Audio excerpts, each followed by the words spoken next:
우리 서로 인사합시다. 당신은 하나님의 자녀입니다. 그리고 한 번 더 합시다. 오늘 예배를 성공합시다.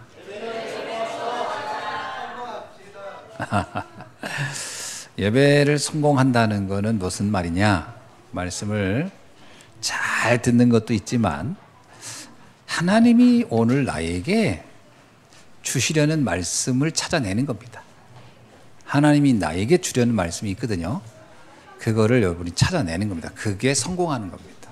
그래서 오늘 우리 어른, 우리 성도인들부터 렘넌트까지 하나님이 주시는 말씀, 하나님 주시는 것을 찾아내는 시간이 되기를 바랍니다. 인도의 어느 왕이 백성들에게 어떤 가르침을 주려고 어떤 재미난 그 일을 하나 시켰는데, 그게 우리가 너무 잘 알고 있는 장님 코끼리 만지는 사건입니다. 그러니까 장님에게 코끼리를 각자 가서 만져봐라 그랬어요. 그랬더니 어떤 장님은 상아를 만졌고, 어떤 장님은 귀를 만지고, 또 어떤 장님은 발을 만지고, 어떤 장님은 코를 만지고, 또 어떤 장님은 꼬리를 만지고, 그리고 이제 온 거예요. 그리고 각자 네가 생각하는 코끼리를 말해봐라 그랬더니 만진 것만 그거밖에는 만지지 않았으니까 그 만진 각 장님들이 코끼리를 자기가 만진 것 가지고 설명을 하는 거예요. 그러니까 거기에 갔던 장님들이 다 다른 이야기를 한 거죠. 임금이 왕이 이걸 이렇게 한 거는 여러분들이 부분만 보고 마치 전체를 아는 것처럼 말하지 말라. 이제 그것을 설명하기 위해서 이제 그 사건을 이렇게 일으켰다, 이런 얘기가 있습니다. 신앙생활도 이렇게 할 수 있어요. 내가 아는 것만 가지고 이게 전부일 것이다, 이렇게 생각할 수가 있거든요. 그러니까 부분인데 부분이라고 여기지 않는 거죠. 이거 전체라고 생각하는 거죠. 오늘 본문에도 이렇게 나오거든요. 8절 9절에 보니까 사랑은 언제까지나 떨어지지 아니하되 예언도 패하고 방언도 그치고 지식도 패하리라. 예언도 방언도 지식도 다 부분이라는 겁니다. 이게 전체가 아니라는 거예요. 근데 어떤 사람은 예언이 다야, 어떤 사람은 방언이 다야, 어떤 사람은 성경을 많이 아는 게 다야, 이렇게 할 수 있다라는 거예요. 이것들은 다 부분이지 전체가 아니라는 거예요. 이거는 뭐라고 하냐면 본질적인 전체라고 하는 것이 오면 이건 다 사라져야 하는 것들이다, 이렇게 말을 한 겁니다. 마태복음 16장 14절에 보면은 예수님께서 가이사라 빌립보라는 지역에 갔을 때 제자들에게 이렇게 얘기합니다. 사람들이 저렇게 많은 사람이 날 따라오는데 도대체 나를 어떻게 알고 오는지 가서 한번 확인해봐라. 그랬더니 제자들이 가서 확인해보니까요, 어떤 사람은 세례 요한이 다시 살아 돌아왔다고 생각하고 예수님을 그렇게 여깁니다.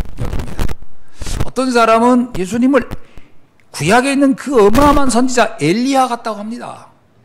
또 어떤 분은 에레미야가 돌아왔다고 하는 분도 있습니다. 또 어떤 분은 여러 선지자 중에 한 분처럼 예수님을 그렇게 여기고 따라오고 있는 분들도 있습니다. 예수님께서요, 그거는 아주 협소한 부분에 가는 거지 전체가 아니라는 거예요. 세례 요한 정의를 구현하는 분, 에레미야 막 복지 자비를 하는 사람, 엘리야 막 신비한 일을 하는 거예요. 선지자 중에 가르치는 일을 하는, 예수님의 이런 건 다 부분적인 거예요. 핵심이 아닙니다. 그러니까 예수님이 제자들에게 물어봐요. 그러면 너희들은 나를 어떻게 알고 있냐? 그때 베드로가 얘기하거든요. 마태복음 16장 16절. 주는 그리스도시요 살아계신 하나님의 아들이십니다. 이게 핵심이에요. 이 핵심을 이해하면은 엘리야도 사라져야 되고 에레미야도 사라져야 되고 세례 요한도 사라져야 되고 선지자 중에 하나 같다는 것도 사라져야 되는 거예요. 그게 남아 있으면 안 되는 거예요. 오늘 본문에 보니까 10절에 보니까 이렇게 나와요. 온전한 것이 올 때에는 부분적으로 하던 것은 폐하지, 사라져야 한다. 그러면서 재미있는 얘기를 해요. 13절에 믿음, 소망, 사랑 이 세 가지는 항상 있을 것인데 그 중에 제일은 사랑이라. 이게 무슨 말입니까? 여러분, 이 말을 이해를 잘해야 되거든요.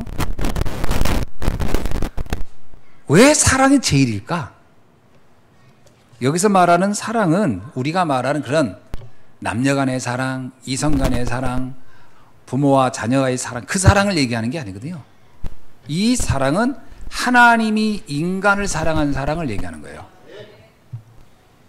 이 사랑은 다른 말로 말하면 복음이라고 하는 겁니다.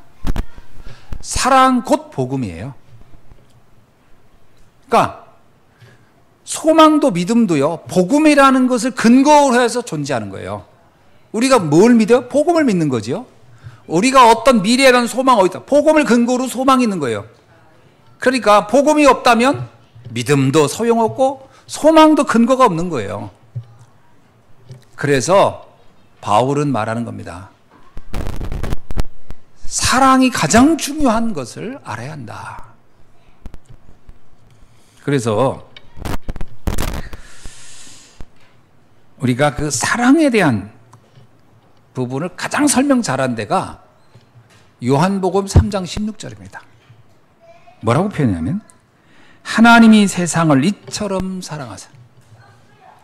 유길주 목사님이 같이 해외 사역 가면은 이 부분을 반드시 설명하거든요. 이때 그래요. 하나님이 어떻게 사랑했다고요? 이처럼 사랑했다고요. 이처럼 사랑한 것이 사랑입니다. 이렇게 얘기해요. 통역이 참 어렵죠. 그 이처럼이 뭐냐? 그 다음에 설명해요. 그의 독생자를 우리에게 주셨어요.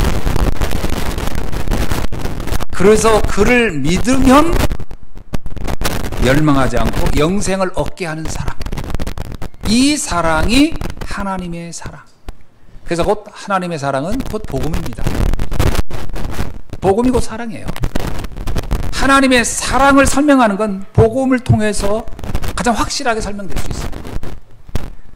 그래서 고린도서 13장이 사랑장이라고 자꾸 그러는데 이걸 우리가 자꾸 이 사랑이라는 단어, 우리나라 사람들은 사랑이라는 단어를 너무 흔히 쓰는, 일본 사람들은 사랑한다는 말 안 한다더라고요. 절대 안 한대요. 왜 안 하냐 그랬더니 일단 너무 부끄럽고, 그리고 두 번째, 내가 과연 이 사랑을 책임질 만한가? 참 일본 사람다워요. 내가 사랑이란 말을 할 때 이걸 내가 책임질 수 있는가? 책임질 수 없기 때문에 말을 안 한다는 거예요. 참 일본스럽죠. 근데 우리나라 사람은 사랑을 겁나게 많이 써요. 다 써요. 막 개한테도 사랑한다 그러고 막 사랑이란 말이 우리는 홍수요, 홍수. 그러다 보니까 이게 사랑이 그냥 무슨 싸구려 이런 것처럼 돼버렸어요. 그래서 이 본문을 해석할 때 사랑이란 단어를 빼고 거기다 복음을 넣어야 정확합니다. 해석이. 한번 읽어볼까요? 사랑을 딱 빼고 거기다 복음 한번 넣어보세요. 시작. 내가 사람의 방언과 천사의 말을 할지라도 복음이 없으면 소리나는 부리와 울리는 꽹과리가 되고, 내가 예언한 능력이 있어 모든 비밀과 모든 지식을 알고 또 산을 옮길 만한 모든 믿음이 있을지라도 복음이 없으면 내게 아무것도 아니요. 내가 내게 있는 모든 것으로 구제하고 또 내 몸을 불사르게 내어줄지라도 복음이 없으면 내게 아무 유익이 없느니라. 복음은 오래 참고 복음은 온유하며 시기하지 아니하며 복음은 자랑하지 아니하며 교만하지 아니하며 무리 행치 아니하며 자기의 유익을 구하지 아니하며 성내지 아니하며 악한 것을 생각하지 아니하며 불의를 기뻐하지 아니하며 진리와 함께 기뻐하며 모든 것을 참으며 모든 것을 믿으며 모든 것을 바라며 모든 것을 견디느니라. 복음은 언제까지나 떨어지지 아니하되 애언도 패하고 병언도 그치고 지식도 패하리라. 아멘.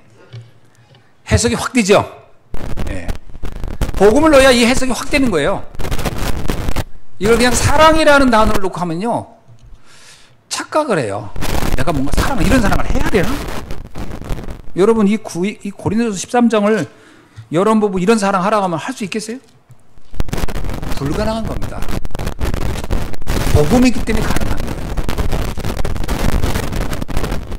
그래서 요한일서 4장 9절로 10절에 보면 사랑에 대해서, 하나님의 사랑에 대해서 정말 아주 또 요한이 설명을 잘했어요. 그래서 요한을 사랑의 사도다 이런 말을 하기도 합니다.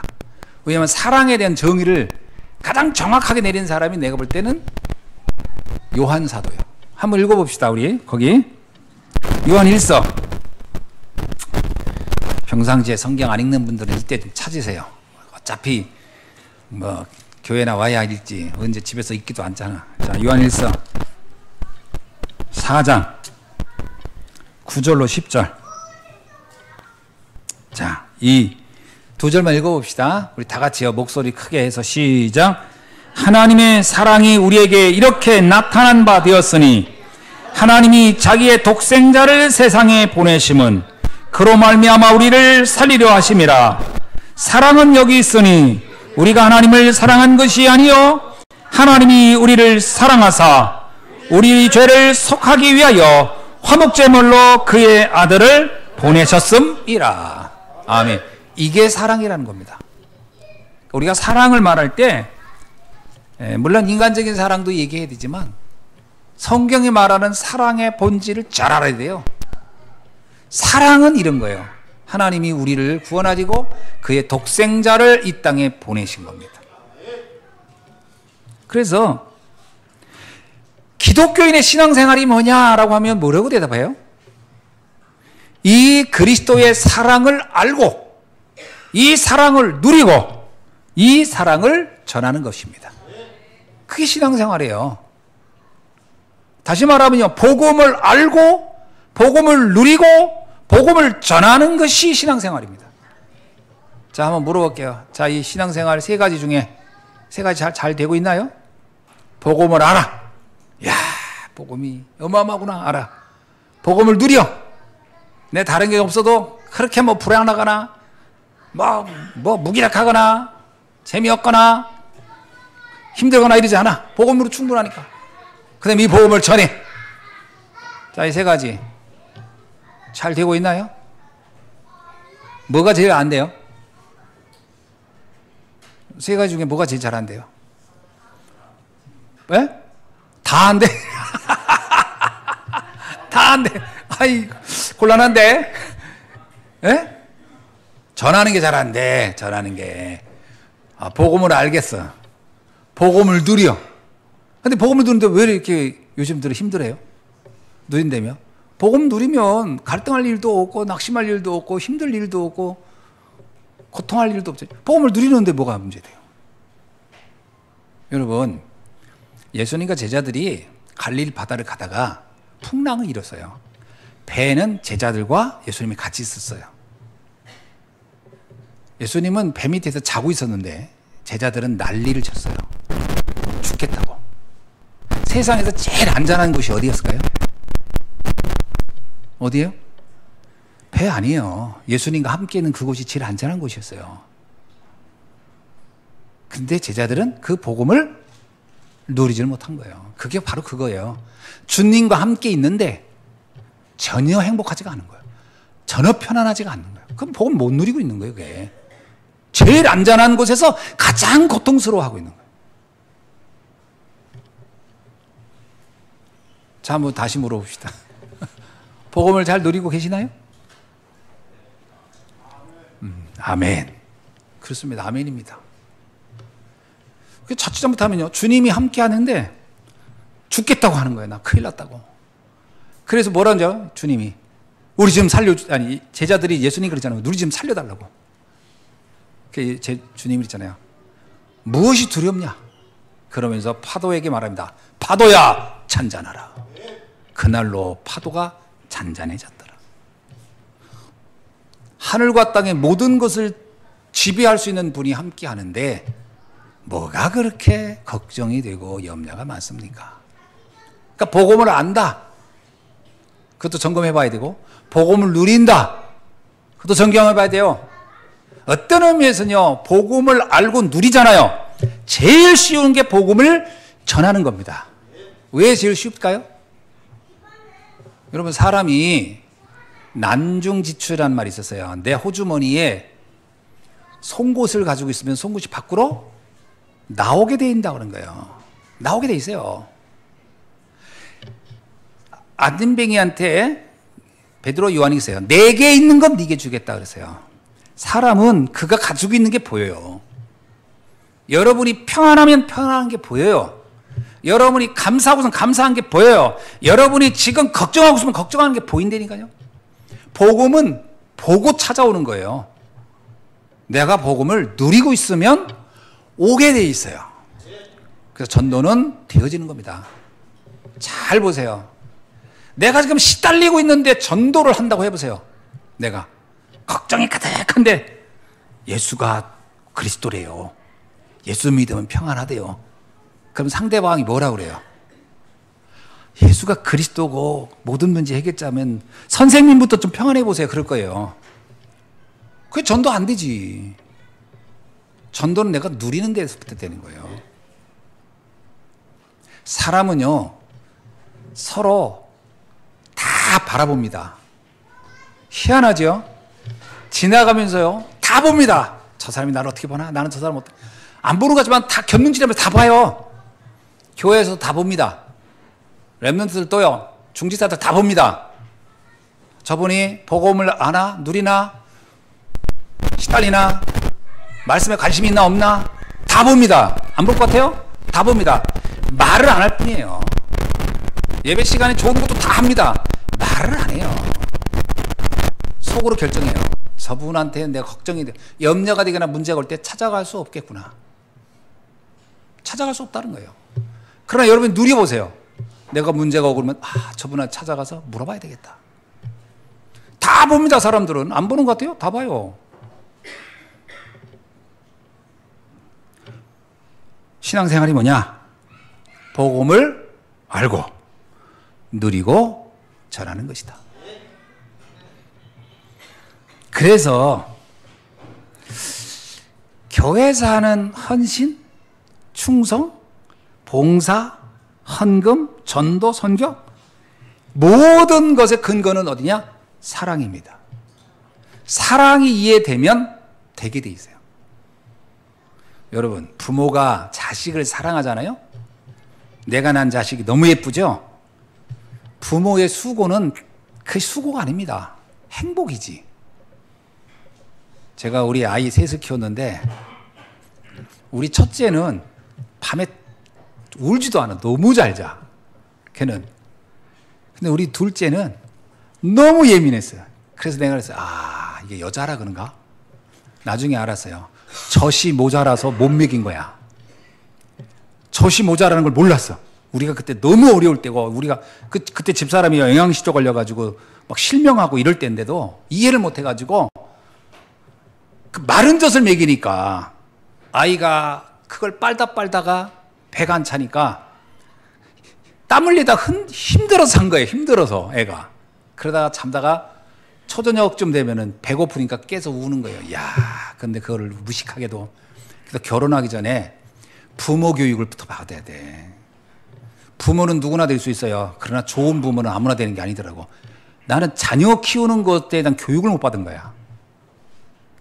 그냥 총각으로 있다가 고등학교 졸업하고 대학 졸업하고 군대 갔다 와서 얼마 있다가 결혼을 해버렸으니 남편으로서 이런 거 배운 적이 없는 거라. 그게 무식한 남편을 만난 거지. 무식한 남편을. 지금 생각하면 그때로 다시 돌아가서 좀 잘해볼 거.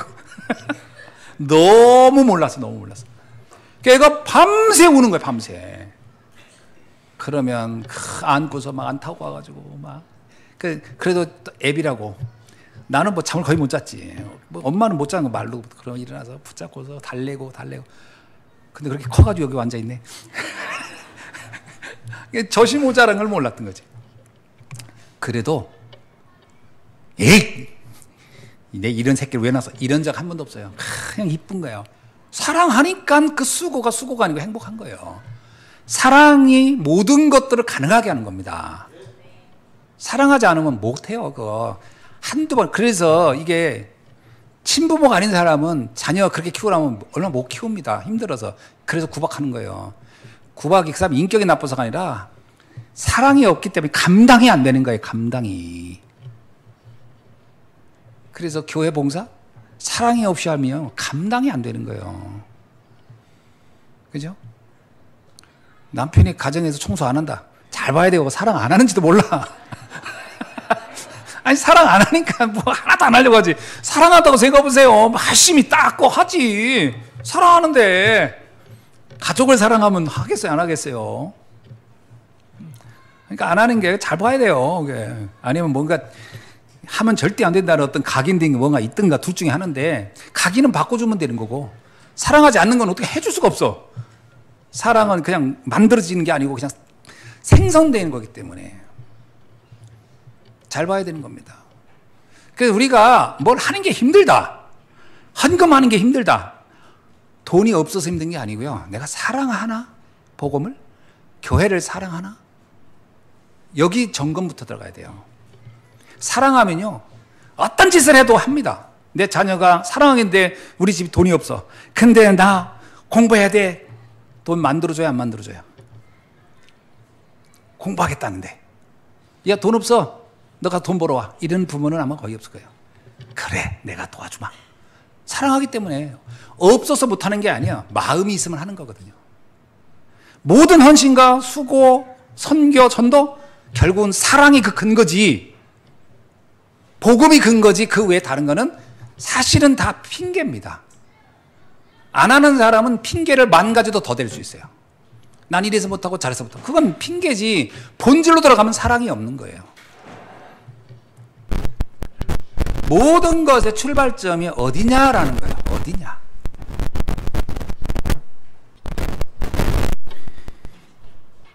그래서 기독교인의 신앙생활은 다른 게 아닙니다. 뭘 잘하냐 못하냐가 아니에요. 본질이 사랑이 있느냐예요.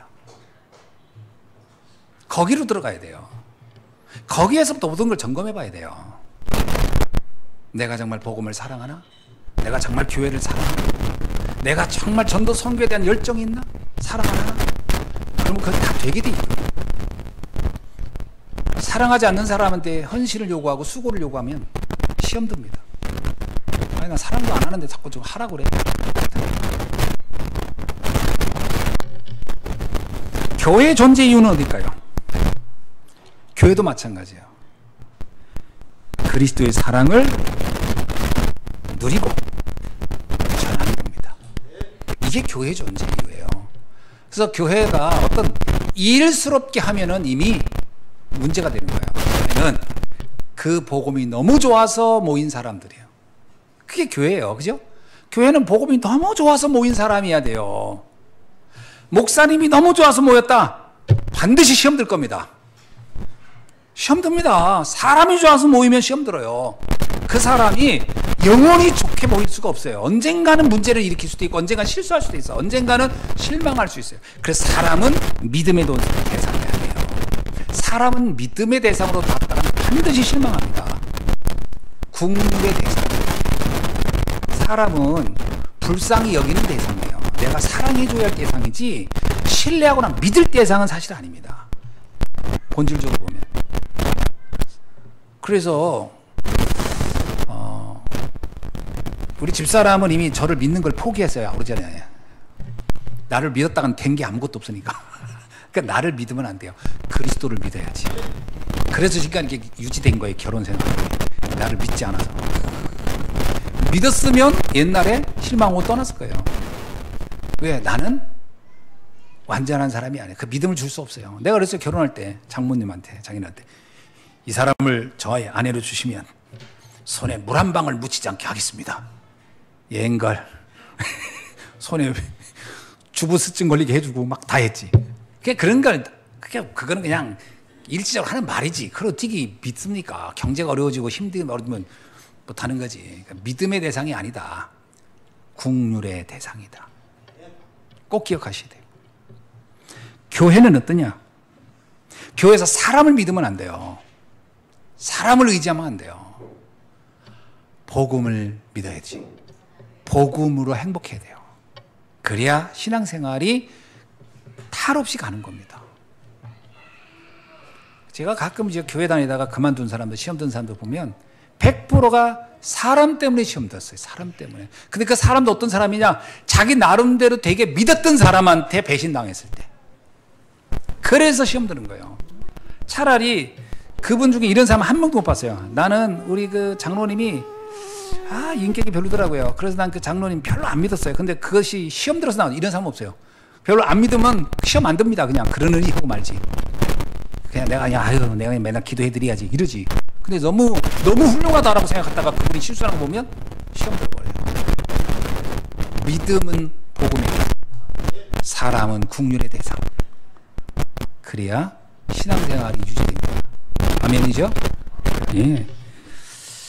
자, 그러면 왜 우리는 영혼 사랑이 이렇게 중요한 거예요? 왜 하나님의 그리스도의 사랑이 왜 이렇게 중요하냐라는 거예요. 이유가 있어요. 첫째입니다. 모든 사람은 하나님의 사랑이 절대적으로 필요한 문제에 걸려 있어요. 이게 문제입니다. 모든 사람은. 그게 뭐죠? 근본 문제에 빠져 있어요. 하나님 떠나 있어요. 사단에게 잡혀 있어요. 흑암 문화에 잡혀 있어요. 그래서 그리스도의 사랑이 절대적으로 필요하다는 거예요. 그러니까 이 세상에 사는 사람 중에 그리스도의 사랑이 필요 없다 할 수 있는 사람은 한 명도 없어요. 모든 인간은 그리스도가 필요합니다. 그래서 그리스도의 사랑이 필요한 거예요. 둘째입니다.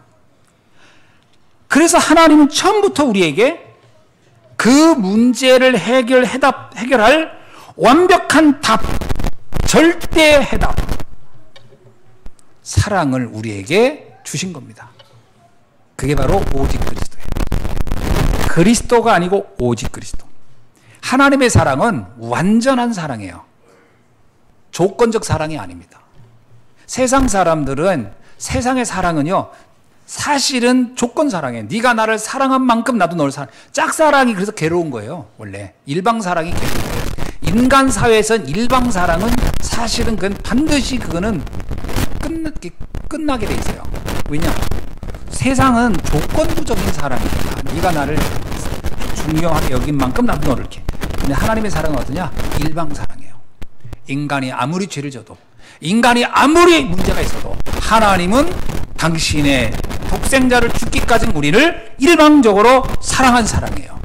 이게 사랑입니다. 이게 답이에요. 그래서 인간은 구원받을 수 있었던 거예요. 만약에 하나님 우리에게 조건을 걸었으면 어떻게 됐을까요? 네가 이렇게 살아야 난 널 사랑해. 넌 이렇게 이 정도의 자세를 취해야 난 널 사랑해. 그럼 구원받을 인간은 한 명도 없었을 거예요. 조건에 부합되는 인간은 지구상에 한 명도 없기 때문에. 그래서 하나님 우리에게 무조건적 사랑, 그걸 아가페 사랑이라고 합니다. 그 그리스도를 우리에게 주신 거예요. 그래서 아담과 하와가 타락했을 때 아담과 하와가 회개를 안 했어요.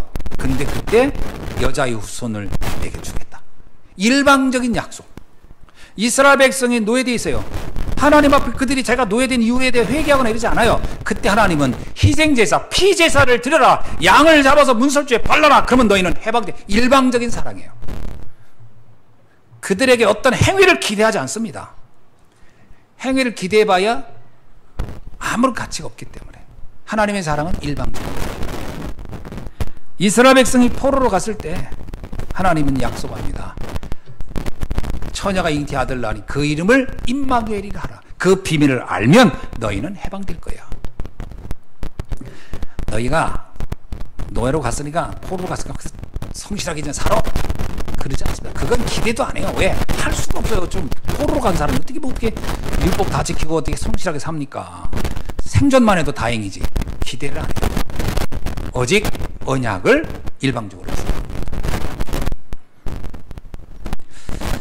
그래서 이 비밀을 바울이 깨달았을 때 그 은혜 앞에 바울이 굴복한 겁니다. 하나님의 사랑이 이렇게 내게 나타났구나. 이 어마어마한 사랑이 내게 주어졌구나. 그래서 바울은 이제 나는 괴수 중에 괴수였다. 난 사람을 죽이는 일도 했는데, 난 살인자였는데 하나님이 나를 그럼에도 불구하고 나를 구원해 주셨구나. 그 사랑에 나는 놀랍다. 이게 바울의 고백입니다. 두 번째는 뭐냐? 하나님은 우리에게 오직 하나님의 나라에 대한 축복을 주셨어요. 이것도 우리에게 주신 약속입니다. 우리가 그리스도를 정말 누리면 그냥 좋아하는 거로 끝나는 게 아니에요. 여러분 잘 이해해 보세요. 내가 예수를 그리스도로 정말 그리스도를 이해하고 누리잖아요. 그러면 신기하고 놀랍게 내 안에 하나님의 나라가 임하는 겁니다. 임해요. 사람 보는 거 바뀌고, 사건 보는 거 바뀌고, 환경 보는 거 바뀌고, 자기를 보는 거 바뀝니다. 신기하고 놀라운 게 여기 하나님 나라. 여러분 복음을 알면 제일 먼저 자기 보는 눈부터 바뀌어요. 내가 참 존귀한 사람이구나. 내가 참 은혜를 입은 사람이구나. 내가 참 가치 있는, 이렇게 바뀌는 겁니다. 그래서 내 안에 흑암이 떠나는 거예요. 내 안에 흑암이 있으면 나를 어떻게 해요? 가장 나를 정죄해요.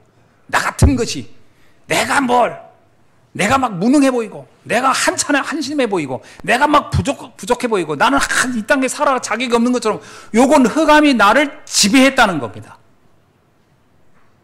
복음을 알면 나를 보는 눈부터 바뀌어요.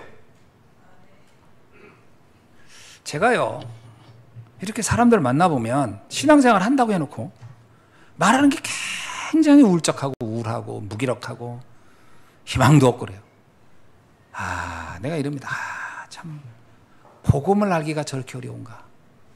복음을 이해가 그렇게 안 되나. 복음 이해가 안 된 거예요, 사실은. 복음 이해가 안 되니까 무기력한 거예요. 왜인 줄 아세요? 하나님과 관계에는 관심이 없어요. 계속 내가 능력 있냐, 내가 열심히 할 수 있냐, 내가 재능이 있냐, 그것만 보는 거예요. 계속. 오늘날에는요 더더욱이나 사람들이 더 무기력한 이유가 뭔지 아세요?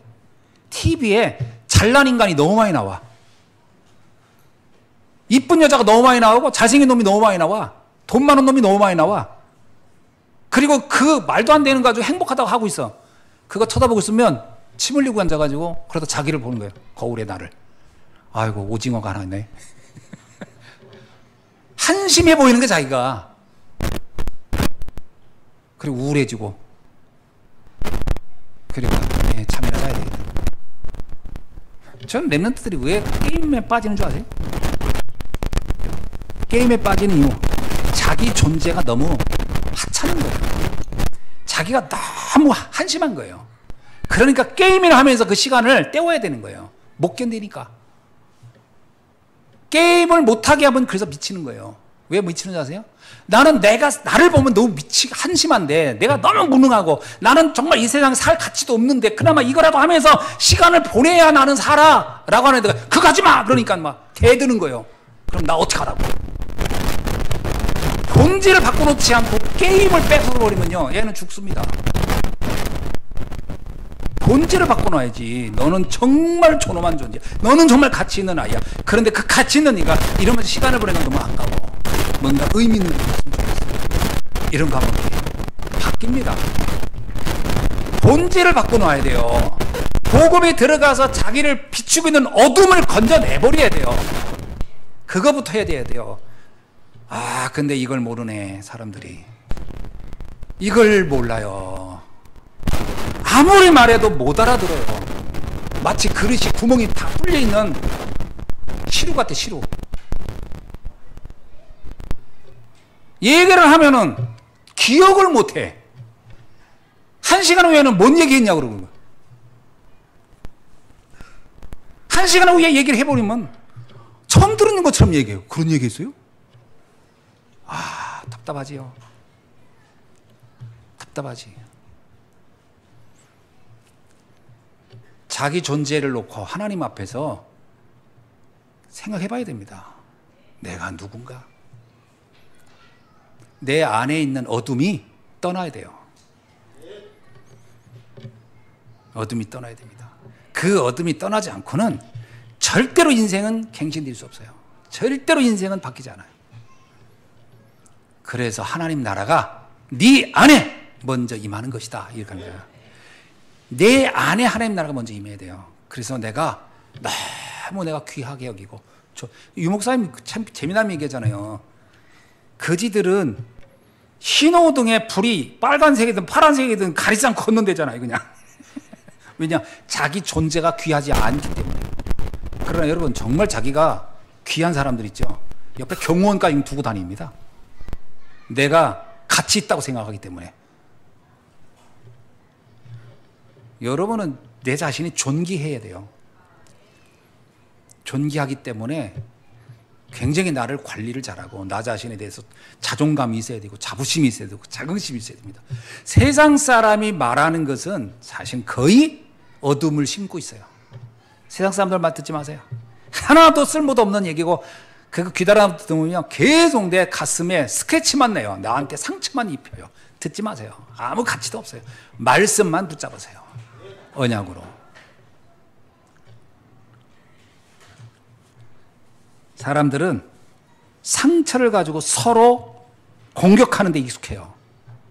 상대를 무조건 짓눌러야 거기서 조그만의 위로를 얻는 거예요. 그래서 남 잘 되는 꼴을 못 봅니다. 왜? 남이 잘 되면 자기가 상처받기 때문에. 남이 망했다고 들어야 재밌어요. 행복해요. 기뻐요. 꼴 좋다. 그럴 줄 알았어. 행복해요. 그리고 만났을 때는 어떡하냐 미안해서, 속으로는 아이고야, 이런 소리를 왜 지금 하냐. 인간은 그렇게 잔인한 겁니다. 왠지 아세요? 하나님이 떠난 인간은, 성경이 뭐라고 하세요? 로마서 3장 이렇게 나와요. 선을 행할 자도 없고 할 수도 없다. 13장 14절에 이렇게 나온다.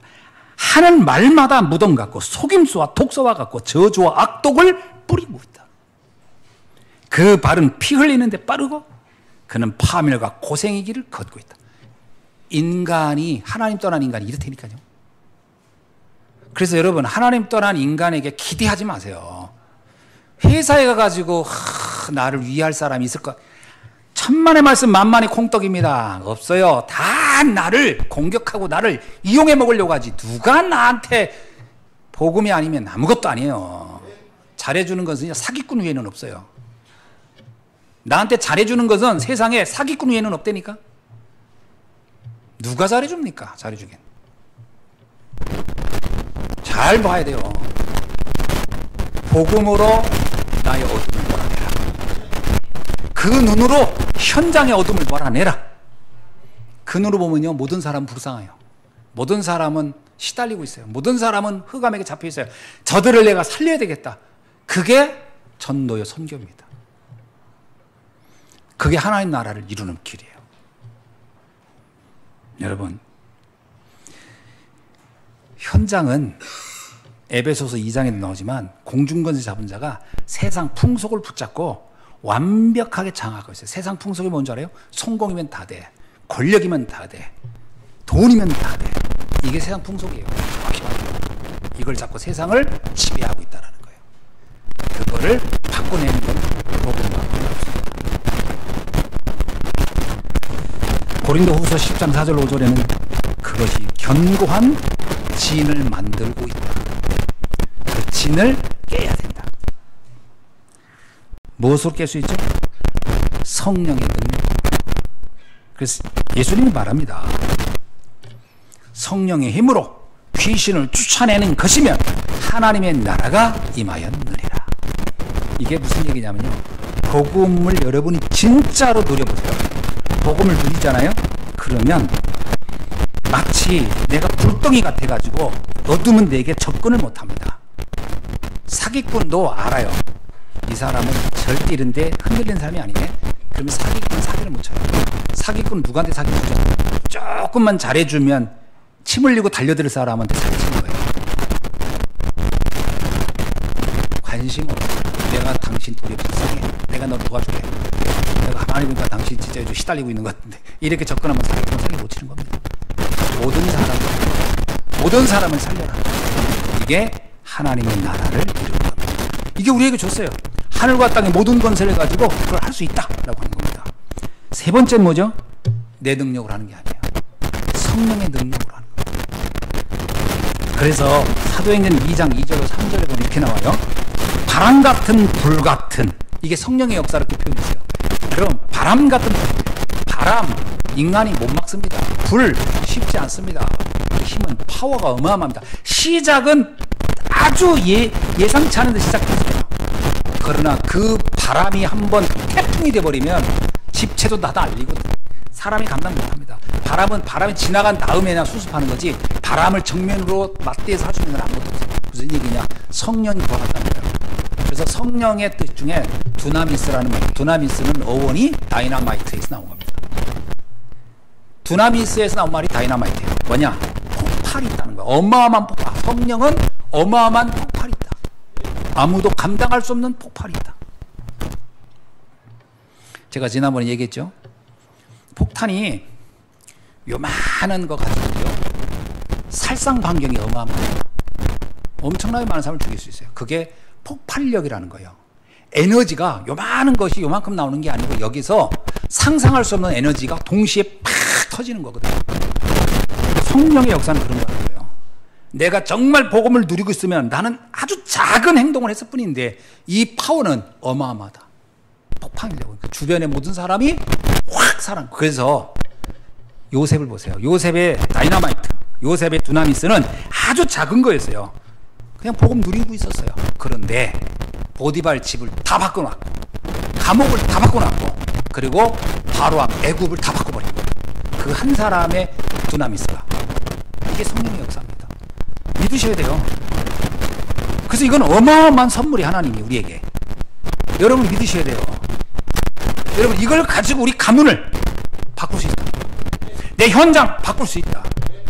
다 바꿀 수 있어요. 사실은 이 다이나마이트라고 하는 이 두나미스를 이해 못해서 사람들이 절절매는 거지, 이것만 알면 아무 문제. 그 예수님이 12사도 세워놓고록 주님이 떠난 이유는 뭐죠? 충분하다는 건 거예요. 니들의 그 능력으로는 충분하다. 바울이 곳곳에 보세요. 빌립보 딱 가가 루디아 하나 딱 만났어요. 루디아 만나고 나서 복음 딱 전해서 루디아 보고 네가 여기서 성령의 누리어라. 성령의 역사를. 그거로 빌립보는 끝난 거예요. 왜? 그 사람의 그 폭발력으로 한 도시와 한 나라를 바꿀 수 있을 거라고 보는 거예요. 바울도 성령의 역사에 대해서 확신을 했던 거예요. 로마? 아무리 어마어마한 로마 황제가 있어도 엄청난 제국이라도 나는 이 성령의 능력으로 로마를 바꿀 수 있다. 그래서 난 로마로 와야 한다. 오늘 이 비밀을 알기를 주의 이름으로 축원합니다. 그래서 이거를요, 언약으로 잡으셔야 돼요. 언약으로 잡는단 말이 뭐냐면요, 내 욕망을 갖고 싶다 하는 것은 언약이 아니에요. 근데 하나님의 소원을, 내가 하나님의 계획과 소원을 내 소원의 열망으로 잡는 것을 언약이라고 그래요. 여러분에게는 하나님의 소원이 여러분에게 열망적인 소원이 있나요? 그게 언약입니다. 그 언약이 없으면 자동차가 기름이 없는 것과 똑같아요. 자동차가 누가 선물을 하나 줬어. 좋은 차를, 기름을 안 넣어놨어.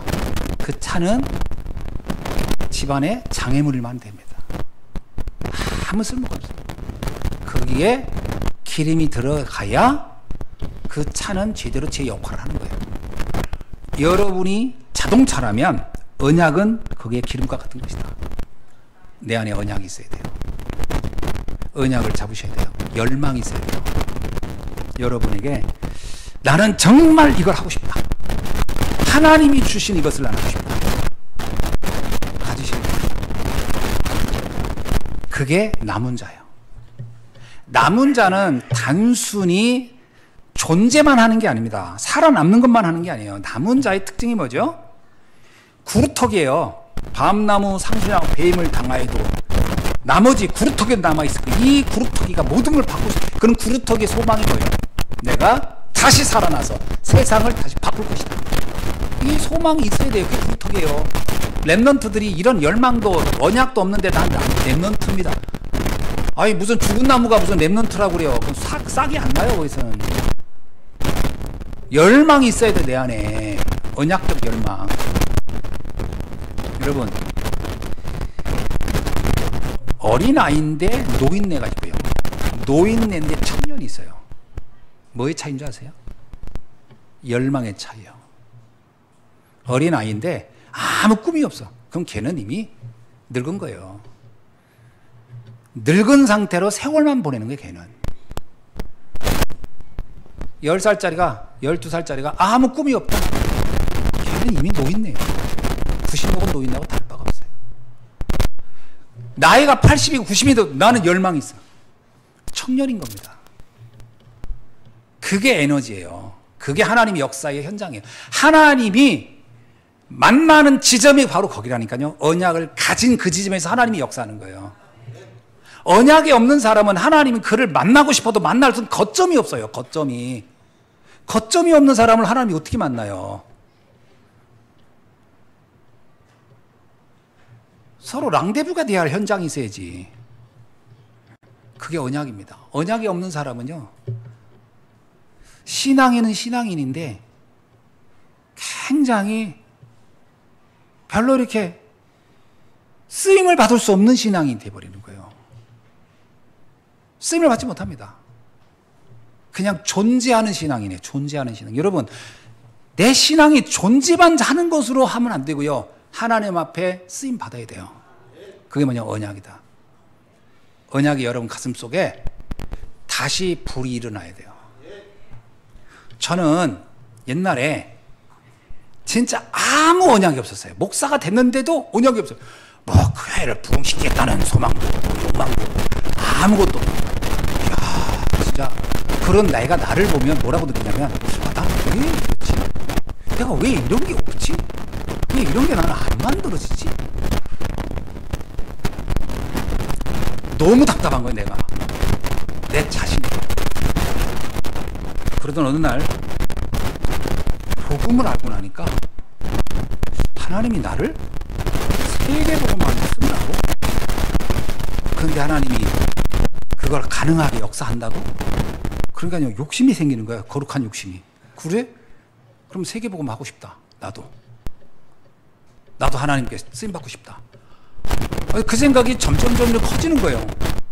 그러니까 나중에는요, 막 누워서도 막 상상을 피우는 게, 상상을.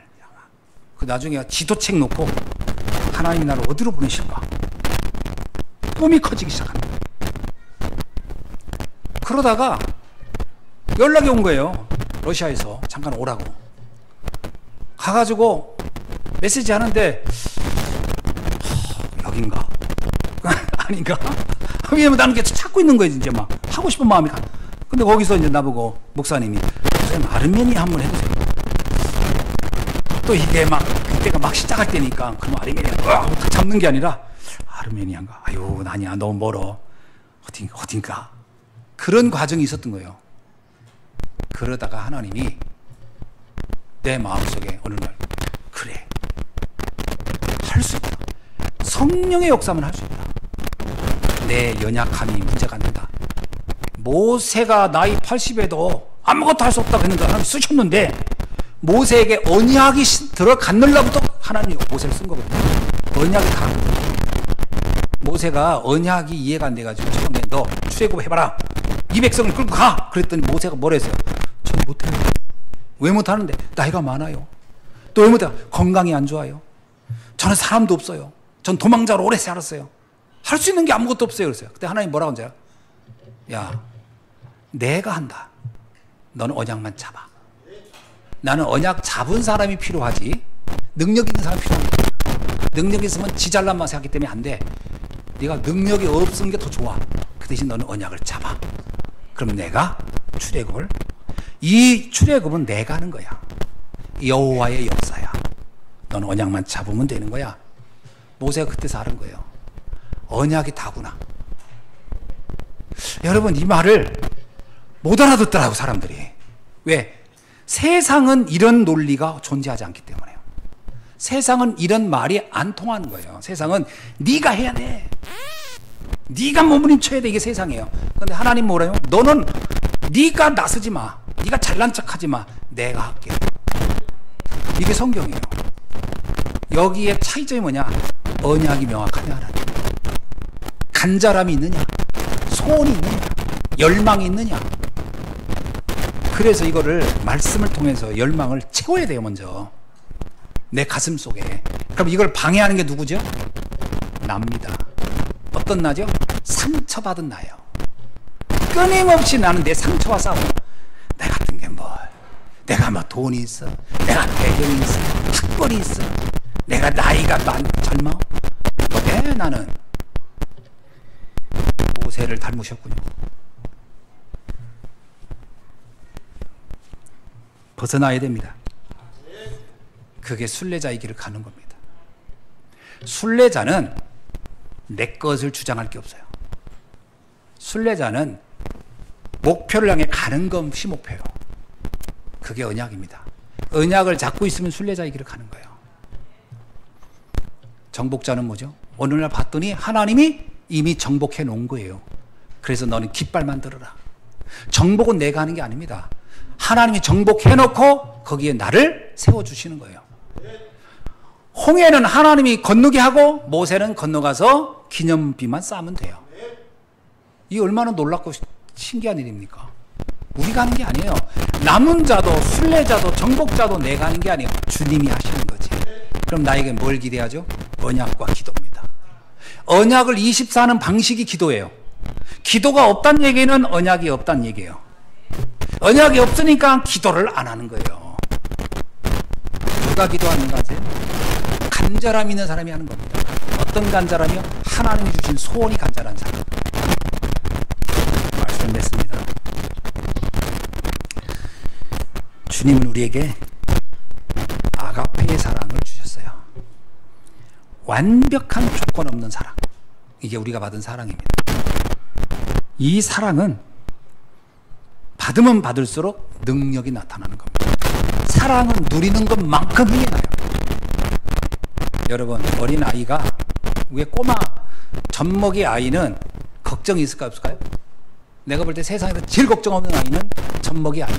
걔는 엄마 젖만 있으면 끝나. 다른 게 필요 없어. 왜? 모든 건 부모가 해줄 거니까.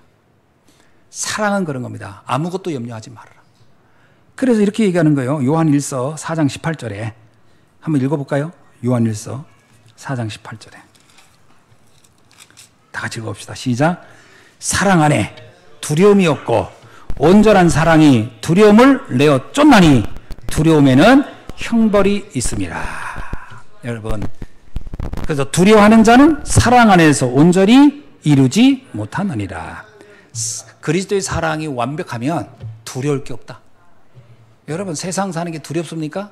그러면 그리스도의 사랑이 아직 체험되지 않아서 그래요.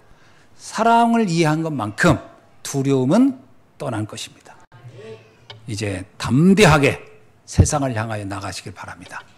여러분의 언약이 그대로 성취. 저는 여러분에게 마지막으로 언약을 말합니다. 셋들이 있는 교회에 대한 언약을 한번 잡아보세요. 나는 이것을 이룰 것이다.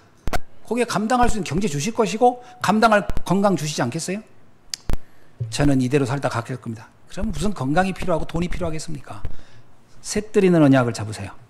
그 다음에 금토일 시대에 언약 잡아보세요. 이것을 내가 실천하리라. 그러면 거기에 하나님이 달란트도 주실 겁니다. 이 언약의 주인공이 되기를 주님의 이름으로 축원합니다. 기도하겠습니다. 하나님 감사합니다. 오늘 또 가장 중요한 하나님의 사랑이 뭔지 다시 한번 말씀을 통해 확인하게 하시니 감사합니다. 이 사랑을 통하여 가장 강력한 하나님의 귀한 전도자의 삶을 멋지게 살고 갈 수 있도록 인도하여 주옵소서. 감사드리며 그리스도이신 예수님의 이름으로 기도하옵나이다. 아멘.